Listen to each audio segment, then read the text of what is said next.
Agnew of Nazareth says he's never really considered himself a bass player. I'm John Beaudin from Rock History Music. Who are the bass players that kind of changed the way you play? When you were getting up there, when you started with that instrument, there must have been people that you kind of changed the trajectory of how you play. Who were those people? Nah. You know something, John. I never really think like a bass. I've never thought like a bass player. I used to play guitar. I played the rhythm guitar, and that's how I started. And I started the band when my early days, when I started the band that eventually became Nazareth. But I was a lead singer in the band, and I played rhythm guitar. And then eventually Dan and I, when we got Dan in many years later, we had a kind of twin vocal thing. And I kind of stopped playing guitar, and it was really like a Scottish soul band thing. That's what we had, and that's what we had for years. And then when it came, what happened was when we fired the bass player that we had, because he was just never showing up. And I used to have to play bass on the stage maybe for the first 2 or 3 songs until he used to turn up, at the gigs. So when we got rid of them, they said, right, we need to get a bass player. And I thought, well, they said, well, what about you? You play it. I said, oh, I don't know, man. And I said, oh, come on, there was nobody else that we sort of fancied in the town. And, the guys were going, I'm thinking, well, there's only 4 strings, so it can't be that hard, so I'll give it a go. Why not, So, but the thing is, I always played the bass like I was playing a rhythm guitar.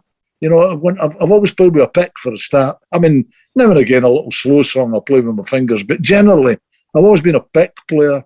It's funny, actually, I play the bass with a pick. When I'm playing a 6-string guitar, I play it with my fingers. I do it the wrong way around.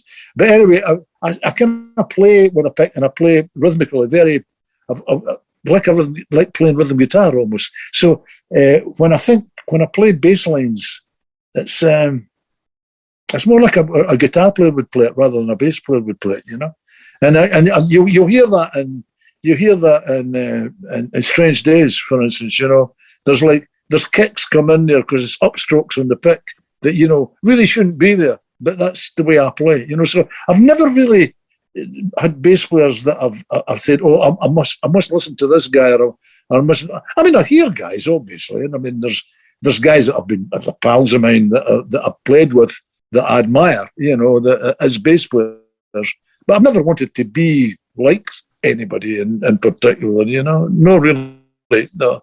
I don't really think about it. To tell you the truth, I'm sitting looking at it here. It's sitting on its stand over here. And we played a gig in January there. And I've never had this thing on since then. I sit and play the guitar at home, and I sit and record it, but I never play the bass. And when we're going to go back on the road, I think, right, it's time to get the boy on again, time to get the bit of wood, the heavy guitar on again. Remember, if you want to check out the whole interview, it's on our sister site, Rock History Book, and there's links to that and the podcast of this interview as well in the description of this video. We'll have a next clip from Pete Agnew in 2-3 days. Make sure you comment on our videos, subscribe to our channel, and share our videos. Also, like our videos. It makes them perform a lot better. If you want to donate to the channel, you can. There's a PayPal link right in the description. But you can also buy a t-shirt. That helps us too. I'm John Beaudin from Rock History Music.